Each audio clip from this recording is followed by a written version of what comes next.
কেননা আপনারা হযরত খান বাহাদুর রাসূলুল্লাহ আসল রূপ দেখেছেন। হুজুর সেদিন একদিন সবাইকে বললেন আল্লাহুস সামাদ লাম ইয়ালিদ ওয়া লাম ইউলাদ ওয়া লাম ইয়াকুল লাহু।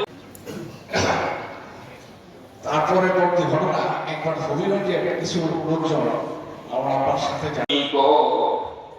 عزيز مسكين کو دیدار سے مسرور کلو لیا کیوں تیری سادہ ہے یا حسن تیری سادہ ہے یا حسن وقت ہے انسانوں کا اپنے لطف رحمت تیرے انتہا کے واسطے اللهم